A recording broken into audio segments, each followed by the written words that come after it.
My fellow citizens, at this hour, American and coalition forces are in the early stages of military operations to disarm Iraq, to free its people, and to defend the world from grave danger. On my orders, coalition forces have begun striking selected targets of military importance to undermine Saddam Hussein's ability to wage war. These are opening stages of what will be a broad and concerted campaign. More than 35 countries are giving crucial support, from the use of naval and air bases to help with intelligence and logistics to the deployment of combat units. Every nation in this coalition has chosen to bear the duty and share the honor of serving in our common defense.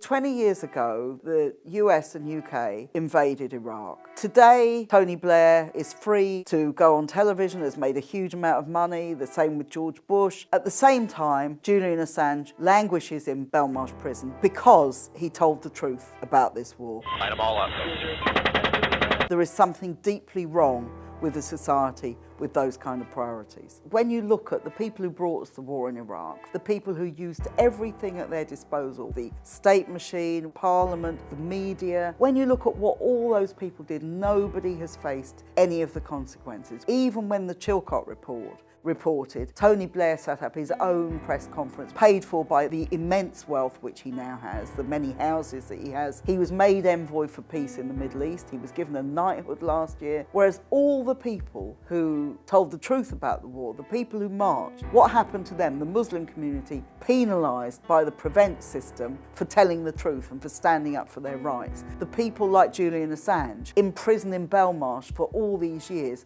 for telling the truth. I remember Tony Blair, the day of February the 15th, when we had so many people marching in London. He said, even if 1 million people march in London, that's not as many as Saddam Hussein killed. Well, the war in Iraq ended up killing more people. He talked about human rights. This is about democracy. It's about getting rid of a dictatorship. After he stopped being Prime Minister, what did he spend his time doing? Advising dictators. The truth is, all of these were lies. All of them were things where they said, we are going to make things better, and actually they made it worse. And not just in Iraq. In the last 20 years, armament worldwide, amount of money spent on military has doubled. Nearly $2 trillion are now spent on arms every year, making the world a much more dangerous place. We've now got conflict, not just between dictator in the Middle East and the biggest imperial power in the world, the United States. We've now got effectively a proxy war in Ukraine between two major imperial powers, and both of them with nuclear arms. We've got the much more real possibility of war with China. Again, this will be a nuclear war and therefore the devastation of humanity. So exactly the opposite of what we were told 20 years ago has turned out to be the case. It's a more dangerous world. Iraq's a much more dangerous place. We have far more refugees than we had then. The Taliban in Afghanistan back in control. Terrorism has grown, and indeed, where did ISIS and Al-Qaeda come from? Well, in Iraq they came from British-occupied Basra province, where they were formed in prison where many Iraqis were imprisoned. And the shameful thing is that the people who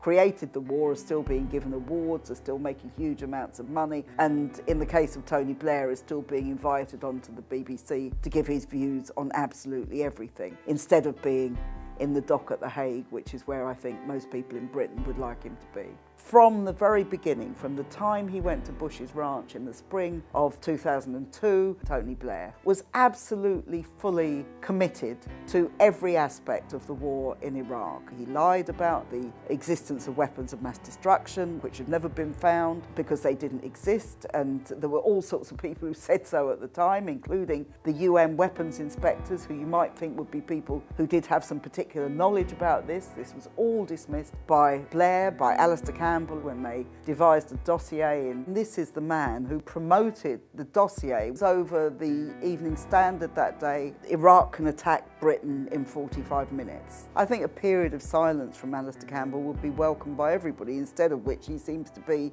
in podcasts and on couches all over the TV studios. This tells you something about the lack of integrity and the lack of morals of so much of our media coverage. I think the media role was very, very important, and again, that hasn't really been held to account at all. If you look at the broadcast media, particularly the BBC, it was an absolute disgrace. I remember Andrew Marr, who was the political correspondent, who just after the war started said Tony Blair had won this argument. 20 years on, this is so important because it's not just about the past, it's not just about the present, it's also about the future. And this question of war is going to become a bigger and bigger question over the next 2 or 3 years. The project for a new American century was essentially about trying to redraw the world on pro-US lines. American hegemony had to be maintained and had to be extended. Many of Bush's key advisors were people who were part of that project. They could see that China was a rising power. It's a rising power economically. It was also becoming a major military power. China is today the second biggest military power in the world. It has long been a permanent member of the UN Security Council, and it has long been a nuclear power. So the project saw the threat of China as a very real one. And they wanted to change the politics of the Far East, of the Pacific, in terms of the rise of China and to strengthen the United States in that region. They also wanted to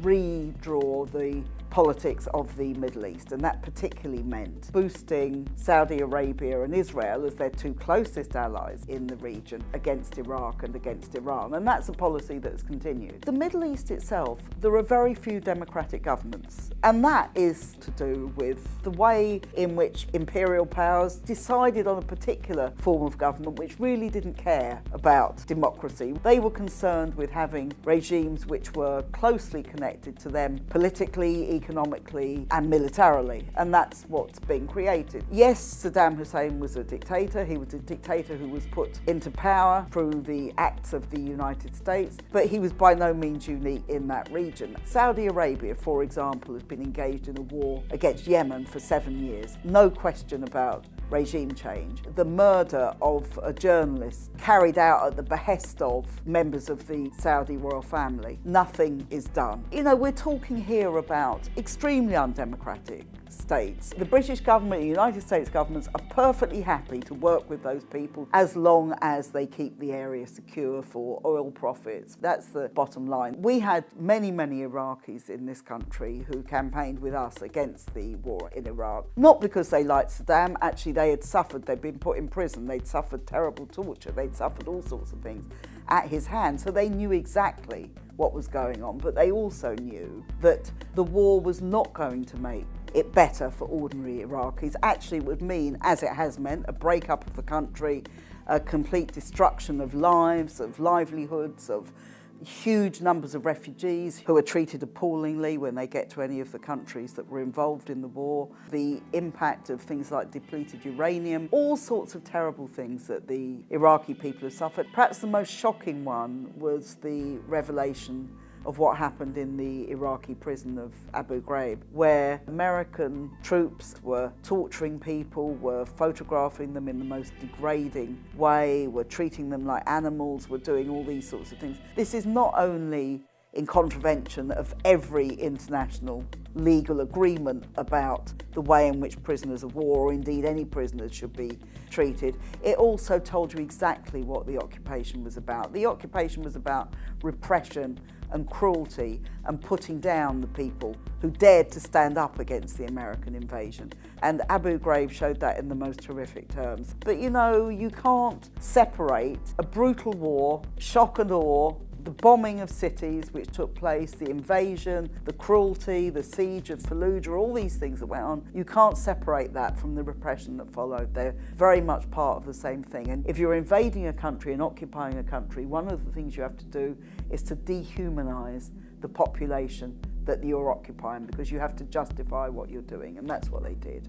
War is embedded in the kind of society we live in. We live in a society which is imperialist, which is about conquering other countries and extracting money from other countries. We live in a society where the rich get richer and the poor get poorer. So they don't care about whether your hospital is crumbling. They don't care if the roof of your children's school is leaking. They don't care if you can't afford to heat or eat and you have to choose, or maybe these days you can't even afford both. They really don't care about those things. What they do care about is preserving their wealth and power and their ability to spread that wealth and power.